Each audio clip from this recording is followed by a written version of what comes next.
वंदो श्री गुरुदेव जी, सब विधि करो सहाय,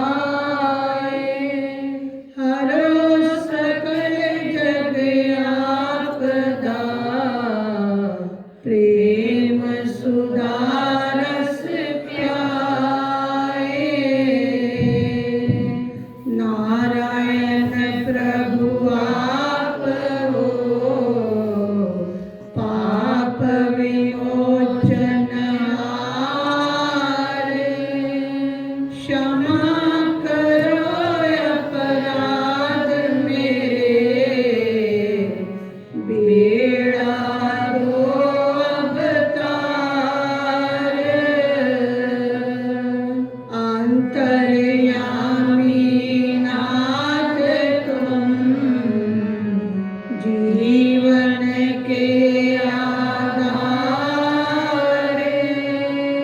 जो तुम छोड़ो बाएं को, कौन लगावे पार। हमने अपने आप की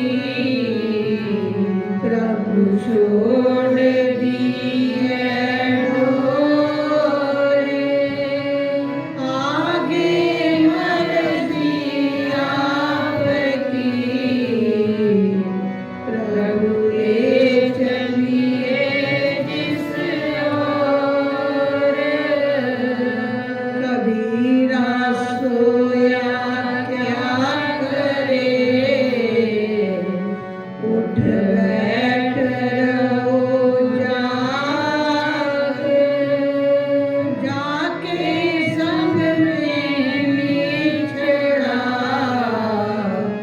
काई के संग लाग, जाके संग से बिछड़ा, काई के संग लाग।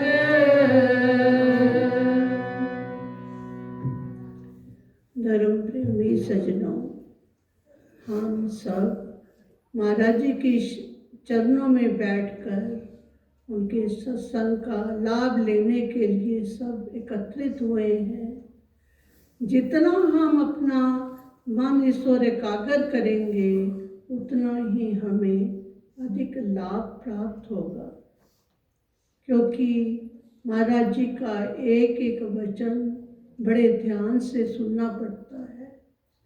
तो महापुरुष कहते हैं कि जब सत्संग में आओ तो नेत्रों से प्रभु के दर्शन करो, श्रवण इंद्री से श्रवण करो और मुख से भगवान का नाम लेना। बस ये 3 काम ही यहाँ बैठकर होने चाहिए।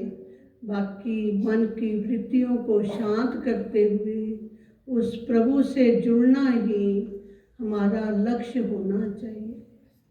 क्योंकि देखो, जुड़े बगैर एक चीज़ जब हम पढ़ाई करते हैं वो भी पूरी नहीं होती।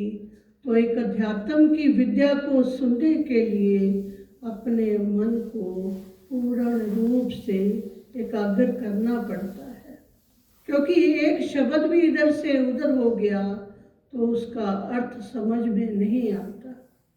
इसलिए हम कुछ क्षणों के लिए अपने मन को एकाग्र करते हुए प्रभु के साथ जुड़ते हुए प्रभु के सत्संग को बड़े ध्यान से सुनेंगे, तभी लाभ ले पाएंगे।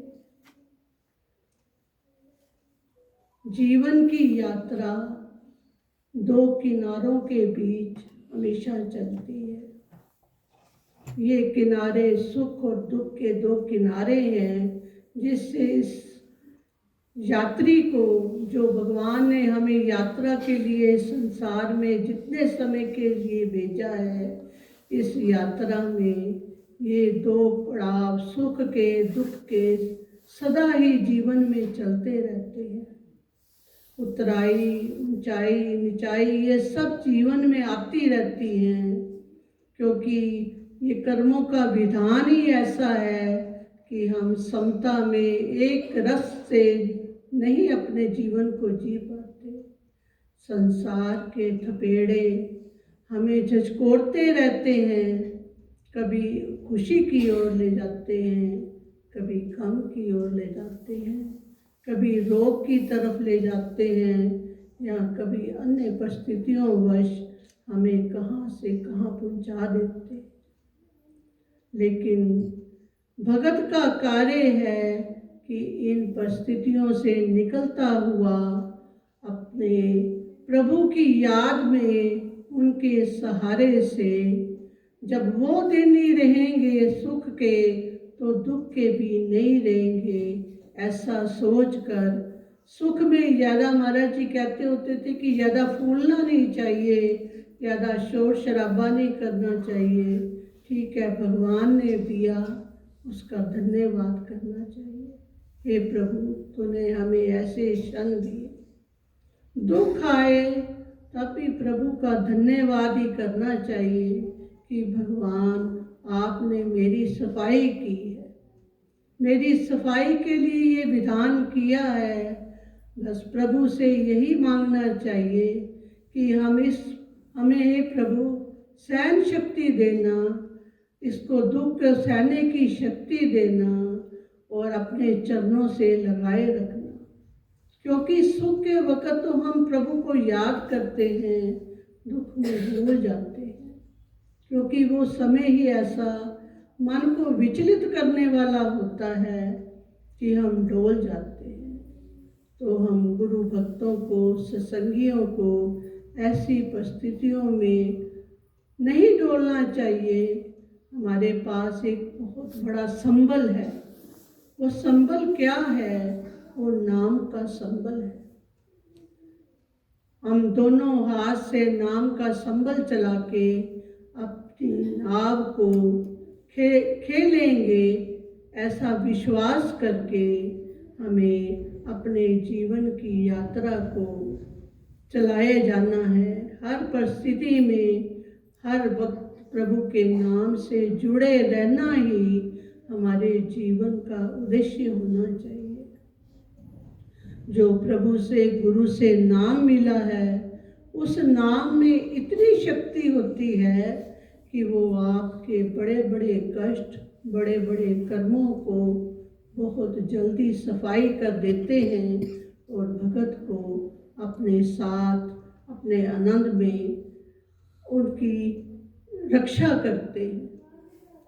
गुरु हर वक्त साथ होते हैं, ये निश्चय हमें सदा ही बनाए रखना है, क्योंकि महाराज जी कहते हैं गुरु कोई शरीर नहीं है जो चलेंगे तो चलेंगे, वो सदा हमारे संग हैं, हमारे साथ हैं, पल पल हमारी रक्षा कर रहे हैं, हमारे सुख के समय में भी हमारे साथ हैं और हमारे दुख के समय में भी हमारे साथ हैं।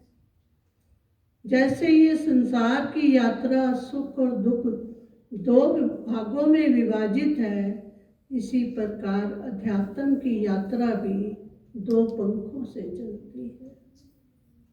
दो पंख चाहिए अध्यात्म की यात्रा को पूरे करने के लिए, वो है विवेक और वैराग। कहते हैं जीवन में अगर हमारे पास ये दो पंख हैं, हमारा विवेक सदा जागृत रहता है और हमारे आगे वैराग का संबल बना हुआ है, तो हमें वो धीरे धीरे हमें सदा ही सद्मार्ग की ओर लेके जाएगा और धीरे धीरे हमारी अध्यात्म की यात्रा आगे से आगे बढ़ती जाएगी। अगर हमारे पास विवेक नहीं है तो हम कई ऐसे निर्णय लेंगे जो हमारे को अपने परमार्थ के रास्ते से अलग कर देंगे। इसलिए विवेक का होना सबसे ज़रूरी है। अगर विवेक होगा आदमी के पास तो वैराग्य भी होगा। उस वैराग्य में हम सदा ही उसका संबल लेके अपने भगवान को याद करते हुए इस भव सागर से अवश्य पार होंगे। और फिर नाम का संबल तो हर महापुरुष कहते ही हैं कि नाम से बड़ा कुछ भी नहीं है। नाम इतनी बड़ी शक्ति है, कहते हैं राम से बड़ा राम का नाम।